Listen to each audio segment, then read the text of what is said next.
ओम शांति। आज प्यारे मीठे बाबा की मुरली मंथन की डेट है 13 फरवरी 2023।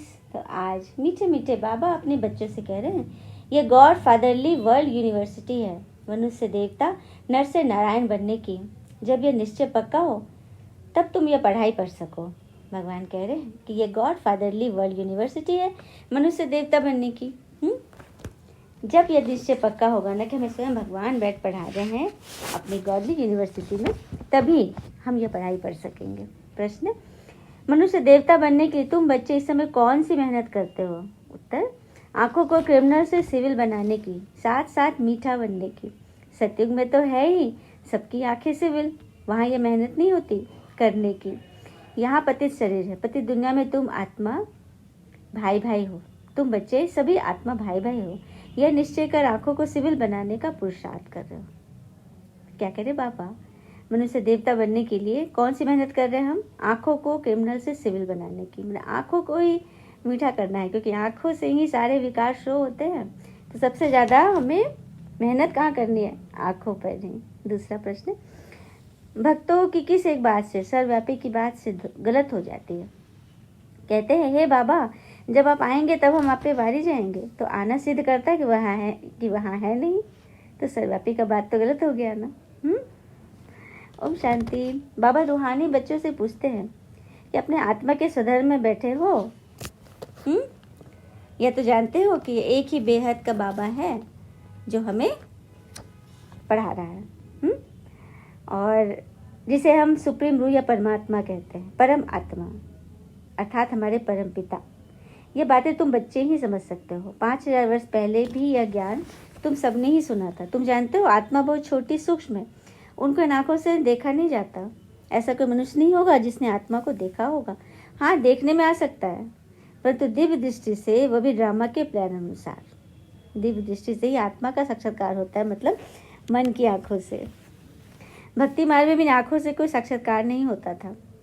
दिव्य दृष्टि मिलती है जिसे चैतन्य में देखते हैं। अभी आत्मा को ज्ञान के चक्षु मिलते हैं। बाबा ने समझाया है, बहुत भक्ति करते हैं जिसको नौधा भक्ति कहते हैं। जैसे मीरा को साक्षात्कार हुआ तो डांस करती थी, वैकुंठ तो उस समय नहीं था ना। तो जो पास्ट हो गया वह दिव्य दृष्टि से देखा जाता है, जो बीत गया उसको मन की आंखों से देखते हैं। हनुमान जी, गणेश जी आदि के चित्रों की भी बहुत भक्ति करते करते जैसे उसमें लय हो जाते हैं। भले दीदार होगा, परंतु उससे कोई मुक्ति नहीं मिलेगी। मुक्ति, जीवन मुक्ति का रास्ता बिल्कुल न्यारा है। भारत में भक्ति मार्ग में ढेर मंदिर होते हैं, वहाँ शिवलिंग भी रखते हैं। कोई छोटा बनाते हैं, कोई बड़ा बनाते हैं। अभी तुम समझते हो जैसे तुम आत्मा हो, वैसे वह सुप्रीम आत्मा है। साइज एक ही है, कहते भी हम सब ब्रदर्स हैं। आत्मा सब भाई भाई हैं, बेहद का पिता एक है, बाकी सब भाई भाई हैं, पार्ट बजाते हैं। ये समझने की बातें हैं, यह है ज्ञान की बातें जो एक बाबा ही समझाते हैं। जिन्हों को समझाते हैं वह फिर औरों को समझा सकते हैं। पहले पहले एक ही निराकार बाबा समझाते हैं, उनके लिए फिर कह देते हैं ईश्वर सर्वव्यापी है, ठीक कर भीतर में। तो यह तो राइट नहीं है ना, बाबा कह रहे हैं। एक तरफ कहते हो बाबा आप आएंगे तो हम वारी जाएंगे, और दूसरी तरफ कह देते हो कि आप सर्वव्यापी हो। तो इसका कोई मतलब नहीं निकला ना। मेरे तो आप दूसरा न कोई कहते हो एक तरफ, तो जो उनको याद करना पड़े। एक बाबा ही बैठ बच्चों को समझाते हैं, इसको ही रूहानी नॉलेज कहा जाता है। अब बाबा पास आए हो राजयोग सीखने, बाबा तो सर्वेंट है। बड़े आदमी जब सही करते हैं तो नीचे क्या लिखते हैं? Obedient servant. तो बाबा सब बच्चों का सर्वेंट है। कहते हैं, बच्चे मैं तुम्हारा सर्वेंट हूँ। तुम कितनी हुज्जत से बुलाते हो कि भगवान आओ, आकर हम पतितों को पावन बनाओ। पावन होते ही है पावन दुनिया में, ये समझने की बातें हैं। बाकी तो सब है कनरस। यह है God Fatherly World University. Aim object क्या है? मनुष्य देवता बनना। बच्चों को यह निश्चय है कि हमको यह बनना है। जिसको निश्चय नहीं होगा वह स्कूल में बैठेगा क्या? निश्चय होगा तो बैरिस्टर से, सर्जन से सीखेगा ना। मतलब जिस चीज़ में निश्चय होगा उससे बैठ सीखेंगे, बैरिस्टर से, सर्जन से। हाँ, एम ऑब्जेक्ट का पता ही नहीं होगा तो थोड़ी ना आएगा यहाँ। तुम बच्चे समझते हो मनुष्य देवता नर से नारायण बनते, तुम्हारा एम ऑब्जेक्ट क्लियर है। यह है सच्ची सच्ची सत्य नर से नारायण बनने की कथा। अच्छा, कथा क्यों कहा जाता है? क्योंकि 5000 वर्ष पहले भी यह नॉलेज सीखी थी। जो पास्ट हो गया उसको कथा कह देते हैं। जो पास्ट हो गए उसकी कथा कहते थे। और यही है सच्ची शिक्षा नर से नारायण बनने की। नई दुनिया में देवताएं, पुरानी दुनिया में मनुष्य रहते हैं। देवताओं में जो दैवी गुण हैं वह मनुष्यों में नहीं है। मनुष्य उनको देवता कहते हैं और गाते हैं आप सर्वगुण संपन्न, 16 कला संपूर्ण, संपूर्ण निर्विकारी। और खुद को क्या कहते हैं? हम नीच, विकारी, पतित। तो वही तो चल रहा है, क्योंकि मनुष्यों के तमोप्रधान बुद्धि होने के कारण बाबा के टाइटल भी अपने ऊपर रख लेते हैं। कईयों को देखो, वास्तव में श्रेष्ठ बनाने वाला श्री श्री तो एक बाबा है। श्रेष्ठ देवताओं की महिमा अलग है। अभी है कलयुग। सन्यासियों के लिए बाबा ने समझाया है, एक है हद का संन्यास, दूसरा है बेहद का संन्यास। वो लोग कहते हैं हमने घर बार आदि सब छोड़ा, परंतु आजकल तो देखो लखपति बन बैठे हैं। सन्यासी माना सुख का त्याग करना। तुम बच्चे भी बेहद का संन्यास करते हो, क्योंकि समझते हो यह पुरानी दुनिया खत्म होने वाली है। वो लोग तो घर बार छोड़ फिर अंदर घुस आए हैं। अभी पहाड़ियों आदि पर गुफाएं में नहीं रहते हैं, हाँ, बड़े बड़े महल बना कर रहते हैं। बाबा सबकी बात बता रहे हैं। आजकल तो सब तमो प्रधान है। अभी है ही कलयुग। सतयुग देवताओं के चित्र नहीं होते तो स्वर्ग का नामो निशान ही गुम हो जाता। मतलब हम लोग देखते हैं ना, स्वर्ग का चित्र देखते हैं, देवी देवताओं के चित्र देखते हैं तो याद रहता है उनको देखना, उनको साक्षात्कार करना इजी होता है ना। सामने कोई चित्र हो तो, नहीं तो कोई नामो निशान ही नहीं रहेगा। तुमको समझाया जाता है मनुष्य देवता बनना है। आधा कल भक्ति मार्ग की कथाएं हैं, सुनकर सीढ़ी नीचे उतरते आए हो, फिर 5000 वर्ष के बाद एक्यूरेट वही ड्रामा रिपीट होगा। बाबा ने समझाया है कि इसको ऐसा नहीं कहना कि भक्ति छोड़ो, भक्ति को छोड़ो। भक्ति छोड़ो अर्थात देह भान से जो भी करते हो ना वो छोड़ो। अब आत्मा से, मन से भगवान को याद करो। हाँ, अज्ञान जब आ जाएगा ना तो अपने आप ही सब छूट जाएगी। समझते हैं हम आत्मा है। अब बेहद के बाबा से हमको वर्षा लेना है। पहले बेहद के बाबा की पहचान चाहिए ना। देखिए, भगवान से वसीयत चाहिए तो उसकी पहचान तो चाहिए ना। नहीं तो कहते हैं ना कि किसी को अपना बनाने के लिए हमारी सारी खूबियाँ भी कम पड़ सकती है। वही स्मरण रहे, किसी को खोने के लिए एक ही कमी काफ़ी है। मनुष्य की यात्रा परमात्मा तक, संसार में जो कुछ भी हो रहा है वह सब ईश्वरीय विधान के अधीन है। हम तो केवल निमित्त मात्र हैं। आशा त्याग कर निष्काम कर्म करता चला, मिलेगा वही जो भाग्य में लिखा होगा। तो भाग्य लिखने की, कल भी बाबा ने बोला था ना, तकदीर की लकीर खींचने की बाबा ने कलम दे दी है। और यहाँ पे तुम भाग्य लिख सकते हैं। कितनी लंबी लाइन खींच लो, जितना मुरली पढ़ते जाएंगे, ज्ञान रत्न बटोरते जाएंगे, उतना भाग्य लंबा होता जाएगा। और यहाँ धक्के आदि की कोई बात ही नहीं है। याद करने के लिए बैठना नहीं है, चलते फिरते उठते बैठते याद करना है। भक्ति मार्ग में श्री कृष्ण के भक्त चलते फिरते कृष्ण को याद करते थे ना। चैतन्य महाप्रभु ऐसे ऐसे कई हैं कि चलते फिरते गीत गाते हुए रहते थे।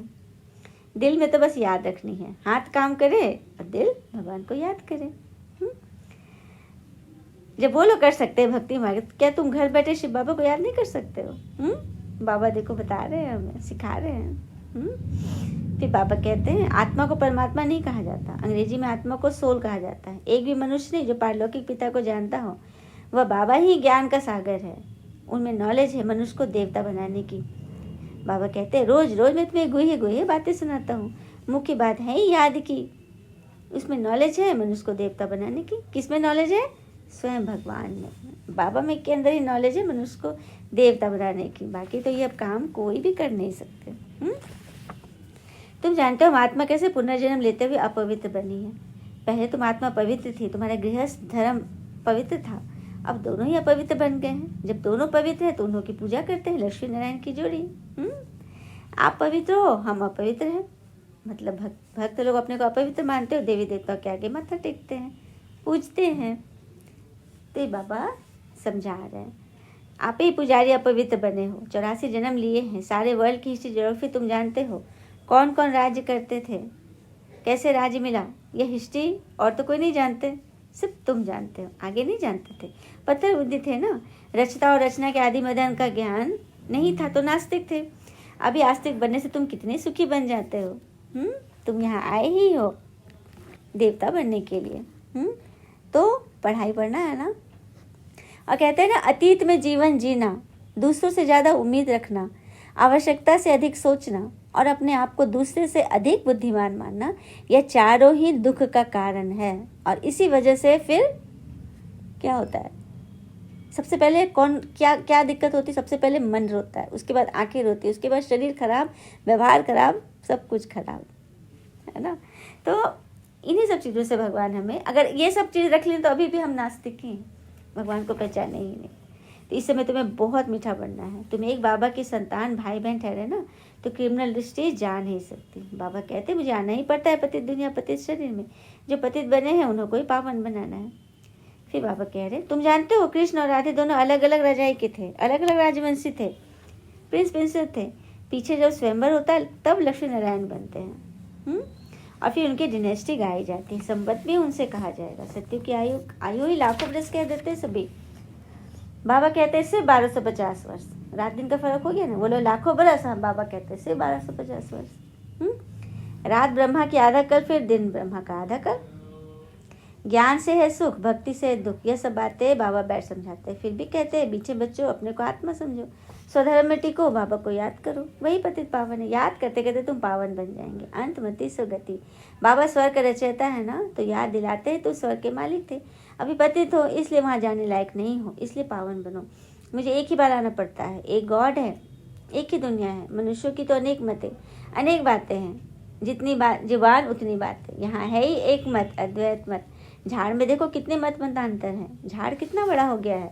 वहाँ एक मत एक राज्य था, तुम जानते हो हम ही विश्व के मालिक थे। भारत कितना साहूकार था, वहाँ अकाल मृत्यु कभी होता नहीं। यहाँ तो देखो देखो बैठे बैठे ये गया कि वो गया, चारों तरफ बस सन्नाटा ही है। यहाँ तुम्हारी आयु बढ़ी थी, अभी तुम लोग ईश्वर से योग लगाए मनुष्य देवता बन रहे हो, तो तुम्हारे खुशी निरंतर बढ़ती रहेगी। अच्छा, मीठे बच्चों प्रति भगवान की नमस्ते। हम बच्चों के भी प्यारे बाबा को नमस्ते। धारणा के लिए मुख्य सार, पहली पॉइंट, इस पुरानी दुनिया के विकारी स्वभाव संस्कार से बेहद का संन्यास करना है। शरीर निर्वाह अर्थ कर्म करते रूहानी यात्रा पर रहना है। दूसरा पॉइंट, पुरुषार्थ कर आंखों को सिविल जरूर बनाना है। एम ऑब्जेक्ट बुद्धि में रख, बहुत बहुत मीठा बनना है। वरदान है, हर कदम में पद्मों की कमाई जमा करने वाले समझदार ज्ञानी तो आत्मा बनते हैं। तो समझदार ज्ञानी तो आत्मा वह है जो पहले सोचता है फिर करता है। जैसे बड़े आदमी पहले भोजन को चेक करते हैं फिर खाते हैं, चेक कराते हैं ना। तो ये संकल्प बुद्धि का भोजन है। जैसे पहले चेक करो फिर कर्म में लाओ। संकल्प को चेक कर लेने से वाणी और कर्म स्वतः समर्थ हो जाएंगे, और जहाँ समर्थ है वहाँ कमाई है। तो समर्थ बन हर कदम, अर्थात संकल्प बोल और कर्म में पद्मों की कमाई जमा करो, वही ज्ञानी तो आत्मा के लक्षण है। लेकिन देखिए यहाँ पर एक कथा है, प्रसंग है बहुत सुंदर। चेक तो करते हैं, भोजन चेक तो करते हैं, लेकिन निश्चय भी तो पक्का होना चाहिए। विश्वास भी तो बड़ी चीज़ है। एक बार की बात है, एक राजा दरबार में उसका एक बहुत सुंदर एक तोता था, बहुत सुंदर तोता। वो तोता बोलने वाला तोता था और राजा उसको बहुत प्यार भी करता था। हाँ, तो एक दिन उस तोते ने बोला कि मुझे मन कर रहा मैं पहाड़ी के पार अपने माँ पिताजी से मिलने जाऊँ। एक सप्ताह का उसने छुट्टी लिया, राजा ने दे दिया छुट्टी। और जब लौट के आ रहा था तो पिताजी से बोला, अपने पिताजी से, कि मैं चाहता हूँ राजा के लिए कोई सुंदर सा गिफ्ट लेके जाओ। तो उसके पिता ने बोला कि यहाँ के दूर पहाड़ी पर एक स्वर्ण वृक्ष है जिसमें सोने का फल लगता है, और वो अद्भुत फल है। उस फल को खाने से ना बूढ़ा भी जवान हो जाएगा। तो अरे वाह, ये तो बहुत अच्छा गिफ्ट है राजा के लिए। और फिर वह फल लेकर तोता चल पड़ा।